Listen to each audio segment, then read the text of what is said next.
At the beginner level,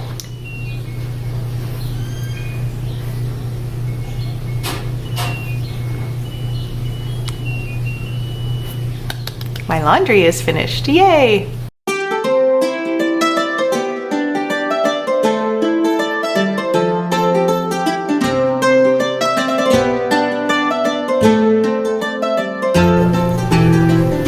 Hi there, it's Christy with the Chirp YouTube channel.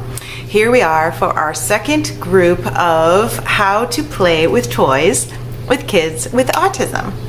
This grouping is going to be about a toy house, also called a playhouse. I try to stay away from the term dollhouse because so many dads don't particularly want their little boys to play with a dollhouse.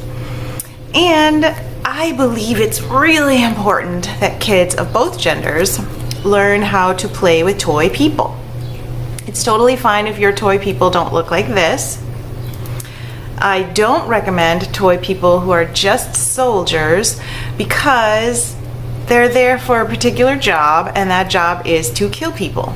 It's gonna be hard to teach kids how to socially interact in appropriate ways if all they have are soldiers to play with, because soldiers are just there to kill people. Okay, this house is by Fisher-Price. I like these people because they can bend, and that's good. The house that I have, I will show you clips of throughout this video. It was donated to me by a family whose kids outgrew it. In fact, the particular family I'm thinking of, their kids are all grown up now, but I still have the house. And I have a lot of pieces for it in this bin down here on the floor, such as a bed and a minivan. We just call it a car. And a swing that the baby can sit in and swing from in the house. I'm really grateful that I've had so much use out of this item, and I'm grateful that I didn't have to buy one of the newer versions because this slightly vintage version is way better. Once again, I'm going to divide this video into 3 sections. This would be 6, only 3, and there will be a beginner section. That one is this one. And then there will be a how to play with the toy house at the moderate level. All of this is for kids with autism. Not typical kids, although these strategies do work for kids with typical development as well to help them learn language and social skills. So if you are here and your kid is typical, your students are typical, you are welcome. Join us and learn how to play. The third video will be on more advanced play partners. Actually, you're the play partner, the kid is the player, but that sounds a little weird. Okay, our first tip in the beginner play with the toy house is to label things using one word. At the beginner level, kids are typically minimally verbal. When kids are minimally verbal, it helps us to use one word at a time. Mommy, chair, swing, bed, one word at a time. Label things. You are teaching kids the right words for things, and you're putting it in their head better because you have a visual right in front of you. Not just a visual, which would be a picture, but an actual item. You have the actual item in your hand. Mommy. That helps kids link up the word, the sounds, and the item because they have them all together. You might also choose to have a requesting board, something like this, which enables the kids to request particular things they want out of the bin, and then you get the item out of the bin. I usually did this when I was doing in-home therapy. I did not do it in my classroom. In my classroom, I had the kids request the overall toy item, so the toy house, but they didn't request each individual piece within each toy bunch because we just didn't have the people to sit with each kid and take items out of the box one by one. You get to choose. If you're a family at home and you would really like to work on labeling with your kids and on requesting, then use a communication book. I have a link to my series on communication books right up there. Use a communication book.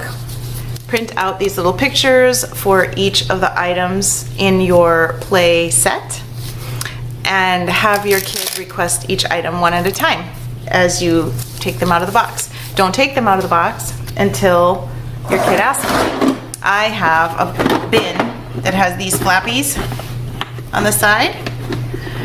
These kind of bins are very difficult for young children to open, which means they needed me to open it to get out the things that they wanted, which means that it was really easy for me to work on requesting with them because they really wanted the pieces out of the bin. So it was very motivating for them to ask for the pieces that were in the bin. My second tip is to do silly things to increase engagement. If your children are like many of the children I have worked with, they might take extreme interest in arranging the people just right on the chair so their knees are perfectly square, I guess, perfectly at right angles. Their arms are in just the right position and the chair is positioned just right in the living room. They don't actually have the people do anything. They don't actually have the people interact with each other, such as saying hi in the morning, such as going to bed, getting up, cooking a meal, eating the meal, going to school. The people don't do anything. They just sit perfectly in just the right spot. I'm sorry to tell you, but this is not play. Play is not rigid. Play is free form and creative. This sort of rigidity is a problem, and it's really common for kids who are on the autism spectrum. As the family, as the therapist, as the teachers, as the people in their lives who want to help them become better people to play with, better people to communicate with, we need to work on increasing flexibility, decreasing rigidity. One of the ways that we're going to do that is by being silly. If the child that I am working with right now is arranging a person so that everything is perfect, I might suddenly decide there needs to be an earthquake. And I shake the whole house and the person falls out of the chair onto the floor. She's fine, don't worry. It's just a rumbler. And of course, my kid will probably freak out just a little bit, but less than if I had said, come on, we got to interact with the other people. I'm doing it in a playful way. I'm encouraging the child in a playful way that being silly, causing an earthquake is way more fun than sitting perfectly in a chair with our feet in just the right spot. I could do an earthquake. I could have Dad trip, whoops, sorry, and knock her out of her chair. I could drive the car into the house and then it shakes and she gets knocked out of her chair. There are all sorts of things that could go wrong. Also, I could just create a situation that is so enticing that I could say, okay, she's sitting in the chair perfectly, and I create a situation over here. Mom goes out the door and says, oh! And then I say, let's go look. And maybe I have to get her up the first time to go look out the door to see what the mom was so surprised about. These are some creative things that you can try. My next hint is to share excitement. Your child might be really excited. Let's see if I can find the baby here. Got a lot of stuff on my table. Your child might be really excited to realize that the baby fits in the swing and there's a place for the swing in the house where it can actually swing. That is pretty exciting, I have to say. This is one of my favorite parts in this particular house. Now, this is really hard for kids to hang up alone too. They can't quite figure it out, so it's really kind of useful when something's hard for kids because they have to approach us for assistance. And usually they have to ask in some way, whether it's grabbing us, whether it's giving us some kind of gestures or facial expressions, or whether it's actually using words, that they need help. And we want more of that kind of interaction, so that's helpful. When we finally hang up the swing and the kid realizes it can go back and forth, the child is usually very excited, and it helps if we're excited right along with the child. Wow, look at that! Sharing excitement is a big deal for kids' development. So make sure that you share your excitement and that you join in when your kid is excited by using words that would be appropriate and facial expressions that would be appropriate from your child's mouth. So, that's cool! Or, I like that. Model what your child could say in that circumstance if your child were verbal and using appropriate social skills. That kind of leads right into my next tip, which is to use one-word comments. We talked before about one-word labels, such as baby, swing. We also want to do one-word comments. Once again, we want to keep this to one word, even if our child is using phrases that are slightly longer than one word. It helps at the beginning play level when our kid isn't very social yet, our kid isn't super verbal yet, our kid doesn't know exactly how to use the particular toys we're playing with, and our kid isn't very engaged with us. It helps to use one word at a time because it's not overwhelming to a very sensitive sensory system. It's not difficult for the kid to reproduce. Holding a longer phrase in your working memory and then trying to process it, when processing speed can be kind of slow for some of these kids with auditory processing disorders, and then trying to get your articulators to produce a longer phrase when you might have some apraxia of speech, which means that it is difficult to organize the muscles that make your mouth and your tongue and your vocal cords all work together. Doing all those things with a longer phrase is much more difficult than doing it with just one word. So when we are at the beginning of our kid developing language skills, communication skills, and play skills, we want to make it really easy.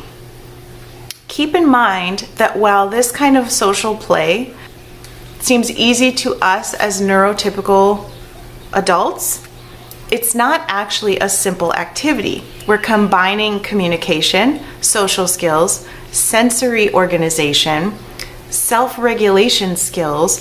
All of these things are coming together in a way that can be very difficult. So sometimes we have to make it even more simple than we would have thought so that it's simple enough that our kids enjoy it.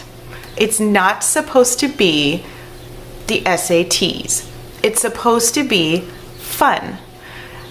I enjoy things that are simple when I'm doing my downtime things. I don't want to be doing college level math. I don't want to be solving the world's problems. I want to be making cupcakes or watering my cacti.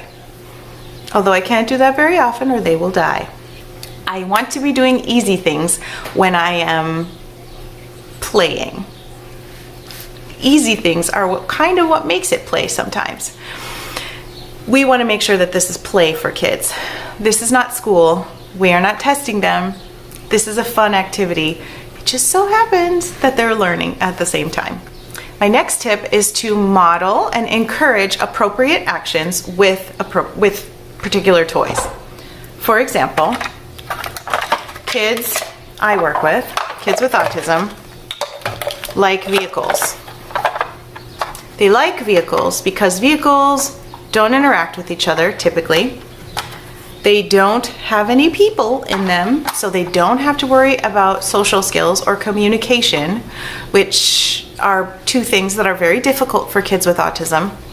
They can just drive the vehicle, and it's very soothing. Not only is there nothing difficult, there's also the addition of something really great. It's soothing. You can watch the tires spin around over and over. It makes a cool sound. Vroom, you can push it. It can crash into walls. There are all sorts of great things about play vehicles. However, I always push for there to be a driver in the vehicle. It seems like such a simple thing, but it's really difficult for most of the kids. It often takes the enjoyment out of a vehicle for them altogether if there's a person involved. One of the ways that you can do this is to be silly with it, like baby wants to drive and the kid is trying to drive away. You put the baby in the car real fast because you can just stick her in through the window, and then the kid drives off. Then you can be really silly, like everywhere the kid drives, oh no, babies can't drive. Oh no, baby, stop. Baby, you're too little. Make it silly and maybe it won't be so difficult. Then maybe the mom can come and say, babies don't drive. Get in your car seat. I will drive. And then we have made it into a game. And then there's a driver in the car. There's been some social interaction. There's been interaction between you and the child that has been fun and silly. And this vehicle has become a social thing and a communication thing rather than just a sensory thing.